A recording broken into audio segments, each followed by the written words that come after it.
ओशो और Jiddu Krishnamurthy 20th century के दो सबसे बड़े फिलोसफर। दोनों ने एक ही सवाल पूछा, कौन हो तुम। लेकिन दोनों के जवाब एक दूसरे से बिल्कुल उल्टे थे। ओशो से जब भी कोई पूछता मैं कौन हूँ, तो ओशो कहते तुम भगवान हो, you are the divine celebration itself. तुम पहले से ही परफेक्ट हो, बस तुमने होश खो दिया है। ओशो का रास्ता था सेलिब्रेशन का, मेडिटेशन का, लाइफ को फुल ऑन जीने का। वो हमेशा कहते अपराध बोध छोड़ दो, तुम पहले से ही भगवान हो।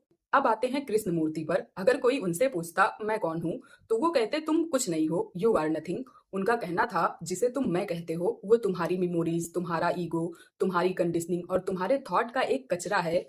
The self is a bundle of past impression. उनका रास्ता था डिस्ट्रक्शन का। उनका कहना था कि जब तक तुम इस मैं को खत्म नहीं कर देते, तब तक तुम सच तक नहीं पहुंच सकते। सोचो, एक कह रहा है तुम सब कुछ यानी एवरीथिंग हो, दूसरा कह रहा है तुम कुछ नहीं यानी नथिंग हो। लेकिन यहाँ पर एक बहुत बड़ा ट्विस्ट है। जैसे ही तुम थोड़ा सा डीप जाते हो, तुम्हें समझ में आता है असल में एवरीथिंग और नथिंग एक ही चीज है। जब तुम्हारा ईगो नथिंग हो जाता है, तभी तुम एवरीथिंग बनते हो।